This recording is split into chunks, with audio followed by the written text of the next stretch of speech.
this weekend, so I went camping. And excuse me for not looking directly at the camera. I got my eyes dilated several hours ago. They're just coming back now. And so I don't want to like stare directly at a screen right now. But yeah, I am catching up on all your bookings, your readings on TonyBomboni.com. Thank you for signing up. All of you who signed up in the last couple days, I got quite an influx of people signing up. So thank you for that. Thank you for the support. So I will get to your reading as soon as I can. And yes, so everything's good with the checkup. But yeah, let's begin. So right now I'm reading this book called Nuta, The Swedish Art of Savoring the Moment by Nikki Brent Mark. So I'll be making sounds with my super long nails. I forgot to cut them, but that's perfect for ASMR. And I'm getting new glasses, by the way, so get a good look at these glasses because they won't be here in a couple weeks. My prescription changed, so yeah, it's time for new ones. So okay, here we go. So I went camping with my partner, Avi, this weekend. We went just for one night, and it was overnight in the forest, in the woods, so it was about maybe a 2.5 mile walk, maybe 3 miles, I don't know. He said on his app we ended up doing like 14,000 steps each day. So Saturday evening we walked there, and then Sunday evening we walked back. So check-in was at 3, we came around 4:15. So I went to the store, and usually when I go camping I like to prepare days in advance, even weeks in advance, to make sure everything goes smoothly. And I was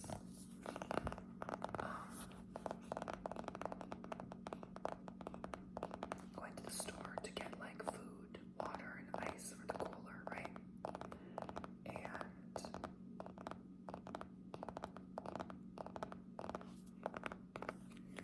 And so I love tapping on bindings, by the way. So and let me gather my thoughts here. So we went and did that, and then we went to the forest again, parked my car, got the stuff out. I had a wagon full of stuff, backpack full of stuff, and a cooler full of stuff, of course. So we walked, and I love walking. I'm used to walking. Walking is like a part-time job for me, right? I've been walking all my life, so yeah, walk I did, and walk we did. So it was easier this time than last time when I went camping like a 1.5 years ago, because the wagon was lighter. I kind of struggled a bit to fit everything, but it's a beach wagon, so what do you expect? And thankfully it pulled and tugged the whole way, nothing broke, you know. But it always gets a little bit scary, you know, deep in the woods. You're getting anxious, your mind wanders, and you're thinking to yourself, what if an animal comes out? What if something happens? You know, what if you see a wild boar? So that's always frightening. And but it teaches you to kind of toughen up a bit, you know, and that's what I like about it. Like the first time I went camping, it was all right. I went kayaking, but to go there, but I was still kind of timid, especially overnight. It was kind of scary to me. The second time I was more toughened up. The third time I was pretty much numb. Like I didn't feel any fear whatsoever. So I think that's pretty good if we all have to escape to the wilderness one day because AI takes over. I don't know, I'm just saying. But yeah, but like I was saying,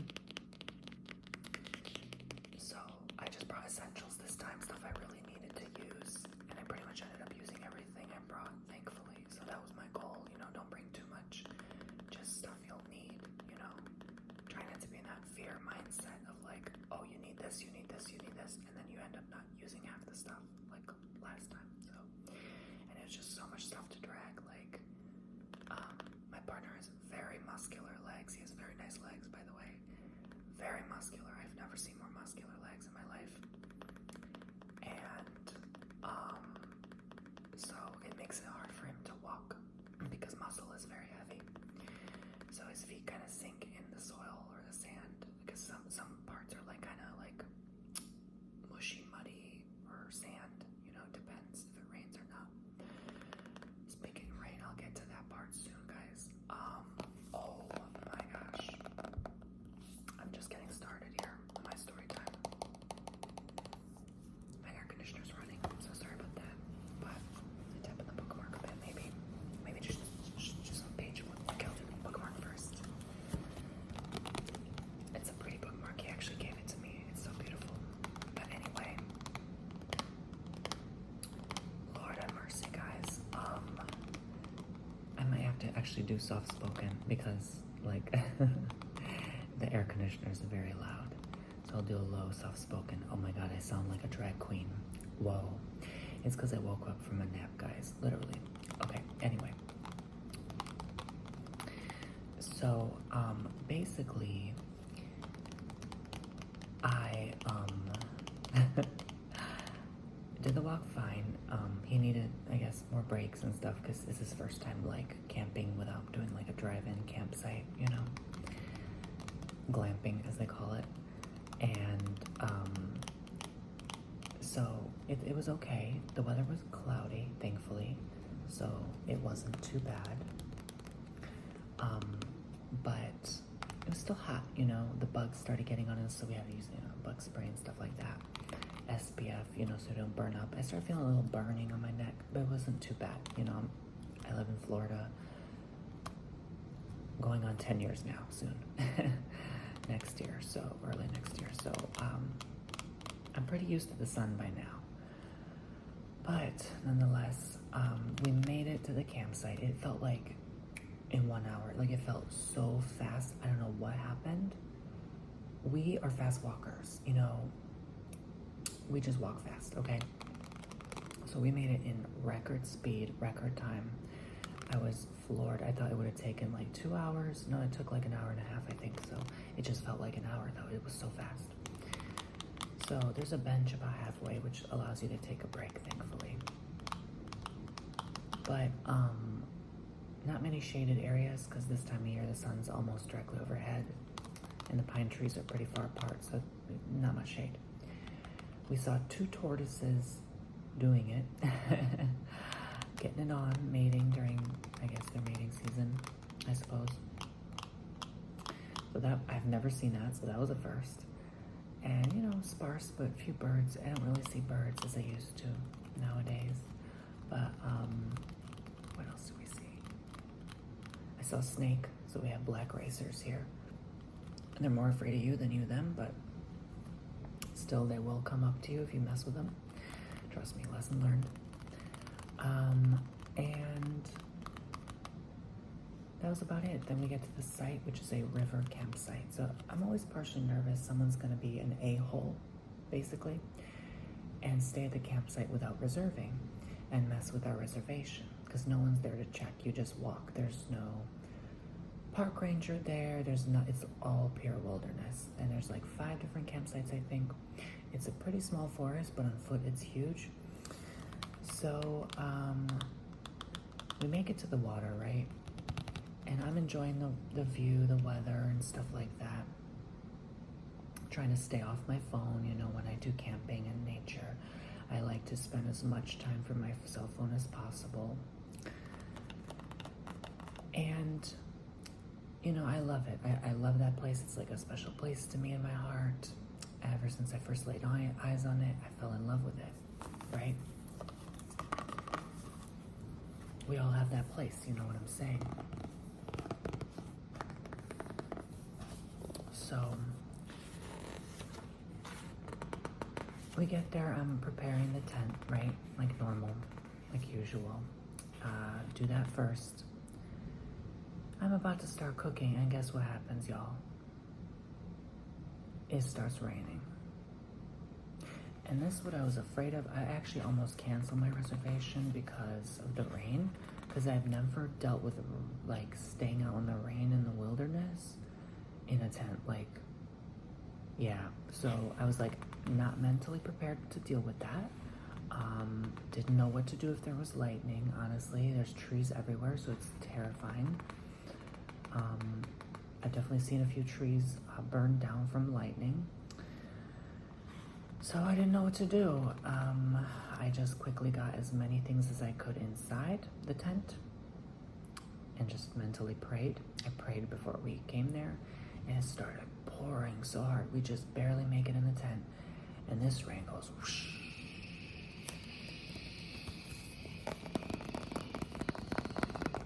Raindrops sputtering on the tent walls. And I pretty much dissociate. I'm mentally clocked out at this point. Y'all, I'm gone. I'm like, if I have enough, like, I used to suffer with a lot of anxiety. Nowadays, if I even get a hint of anxiety, I'm gone. I'm like dissociated. I can't even focus. I'm like, it's a protection coping mechanism to deal with life's insanity. I guess I've been through a lot, but so yeah, so that helped, you know. I was kind of like zoned out, kind of sleepy, and which it makes you do. It feels like you're floating in a cloud, you know. It feels like you're on cloud 9, that kind of feeling. It's like a natural high your body gives you to kind of help you tone down and relax and not stress so much. So that kicks in. And so it's a good hour and a half we're stuck in that tent. I get out to kind of close. We forget to zip the back door of the window of the tent kind of thing. Water kept coming in the bed. We're like, shoot. So I had to go out with the umbrella. Thankfully, something in my intuitive gut said, bring that damn umbrella. I brought that damn umbrella. Went out, closed the tent, went back in the tent. My feet are a mess. I had to get paper towels. You know, I come prepared, right? Because it's all muddy. There's a puddle. We're by the river. The water's coming up. I'm like, oh my gosh, what if this water gets in the flippin' tent, right? So thankfully it didn't, but I think if it rained an inch more, it would have came in the tent, and then we would have been done. So yeah. But we had a queen bed mattress, which was good because that kept us elevated. So even if water got in, I could always tilt the tent, dump it out, and then, you know, move on with my business, right? But so the rain subsides enough to a light drizzle, and I go over to the propane tank. My partner is so scared. He makes so many jokes. He's so funny about that propane tank blowing up in our face. Like, thank God that didn't happen, but I have experience working with propane, so I'm not afraid of it. But yeah, you know, sometimes the thought crosses your mind, what if something goes wrong, of course. And I got that portable stove, hooked it up, and started cooking us some pasta, chicken Alfredo. Yeah, I was gonna get the dry goods to make our travels lighter, but we thought collectively that the pasta would fill our bellies more for the night. Because when you go camping, you really don't eat that much, and you don't crave that much food because you're outside.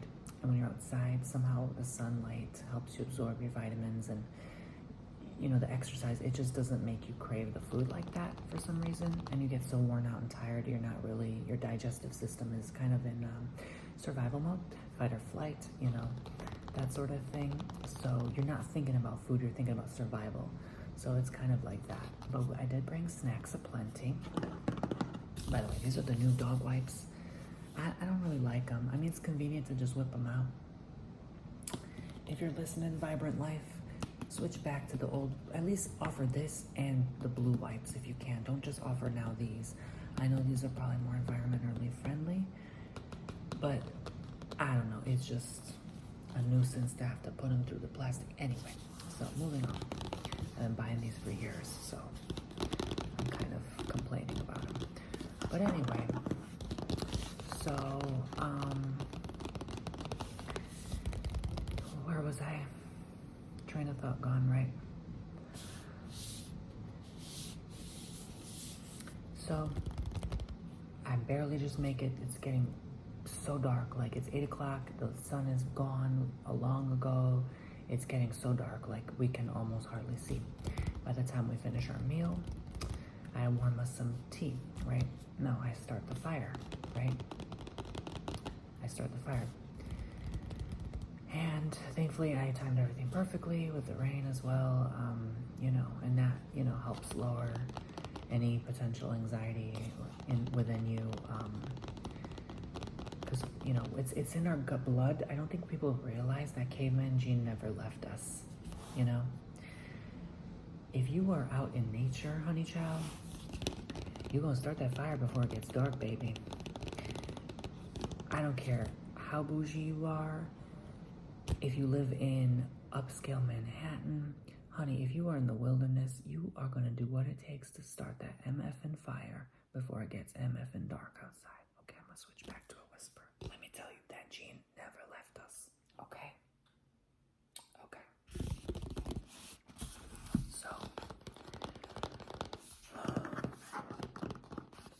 So once we start that fire, it's very comforting. I can't stop looking at it. I don't know why I found so much comfort and warmth in it. Well, obviously warmth, but like comfort, And I got about 3 big fire logs to last us until we go to bed. So it lasted perfectly until we got pretty sleepy.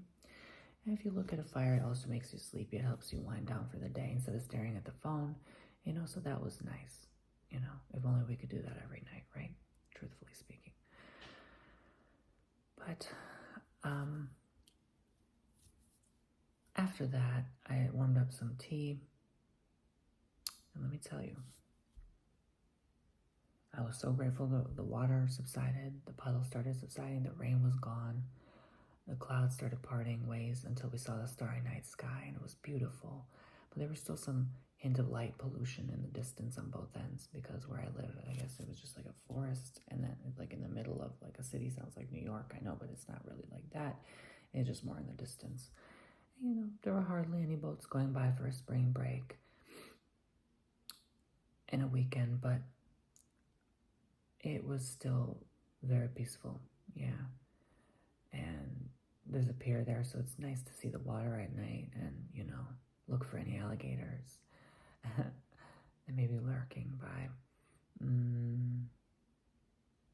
So, yeah, I had some chamomile tea, and it was very, very relaxing. Just, think about that now. Close your eyes. Imagine just sipping some chamomile tea, staying by a warm fire. How relaxing that feels. Just enjoy that nice warmth in your belly and on your skin. Just visualize that peace now. Bring it with you. And the crickets. There was this one cricket that would not stop chirping. I'm telling you, it went for hours looking for some mate or something. Like, these animals were getting it on. Let me tell you something. So, we hear the usual odd noise here and there, the crinkle of the forest, the potential footstep of a predator, but you never know, it could just be a bird. And, once the fire goes down, we retreat to our tent for the night, and as I zip up the tent, I lay my head on that pillow. Actually, we played a card game. See, I'm jumping ahead of myself. We played a card game. Sriracha, the card game, based on the hot sauce bottle, right? Sriracha. And that was fun, but then I started to get really tired, so I kind of laid my head and tried to go to sleep. Y'all, we could barely sleep, of course. And in the middle of the night, there was a noise. I felt like I heard like pots and pans kind of rumbling kind of noise. There were a couple bugs trying to like tap the back of the tent behind my head, like on the side of me. It just was like kind of annoying too. And I had my string lights going kind of like this, except they were like fluoride crystals.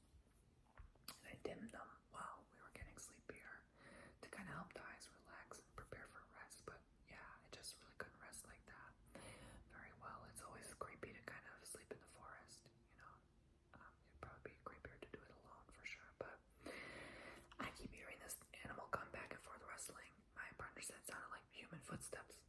I get up, look at the flashlight, grab it, and point it at the table.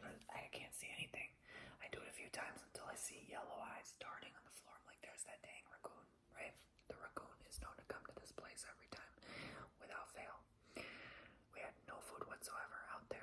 snacks were in the tent, but somehow, some way, it just goes in the garbage bags and collects whatever little scrap it can and a little drop of whatever sauce from the pasta and whatever.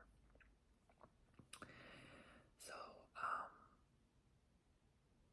that kept us up, and my partner made a loud sound to kind of scare it away. It hasn't came back. So upon awakening, we wake up around 8:30. It gets really hot in the tent. The sun's beaming. I had to put actually like my hoodie and my long pants and socks and a thick blanket overnight just to stay warm. Even though it was like 68 outside, it really wasn't that cold. But when you're outside a long period of time, your body feels colder and intense. Usually you feel hot and cold at the same time because of the dampness, especially if you're by a river like we were.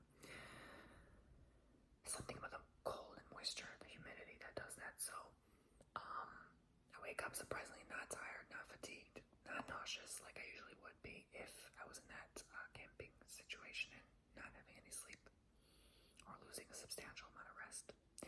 And I look at the bench. The frying pan's gone. The raccoon literally took the frying pan, y'all. I could not believe my eyes. Literally took the frying pan, y'all. He was that hungry. Whoever. They were so hungry they snatched the frying pan, y'all. I don't think, I still can't process it. Like, you stole my frying pan. Like,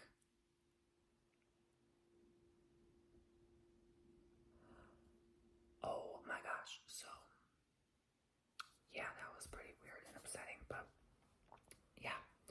And the trash bag is ripped, torn up, garbage gone, took everything, took bottles with him. I'm like, what you gonna do with a plastic bottle?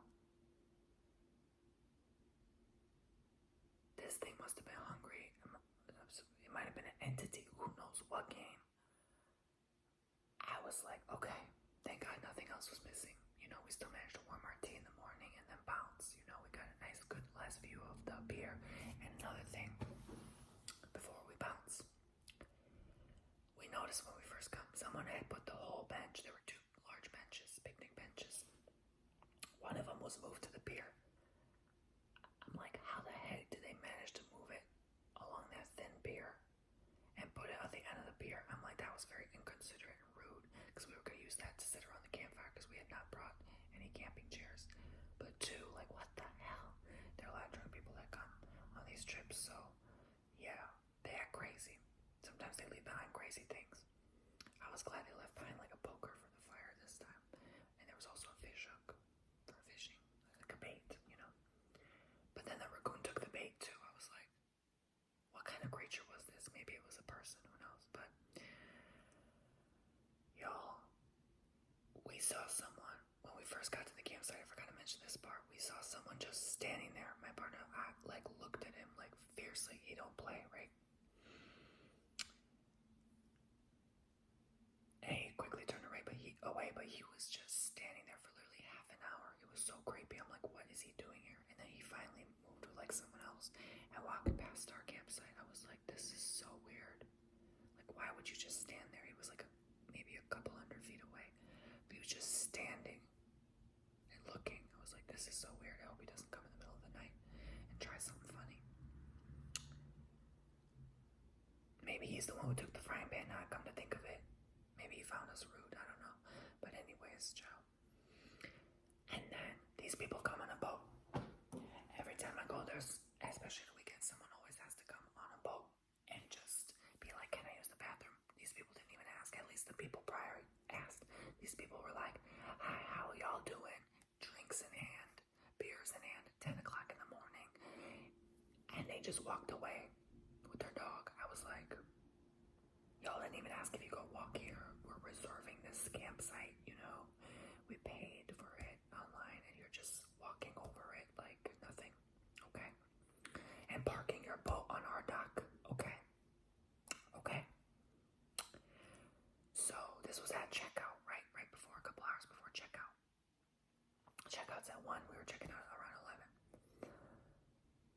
They're gone for a long time, a long enough time where I packed the tent, all my things, back in the bags, back in the wagon, back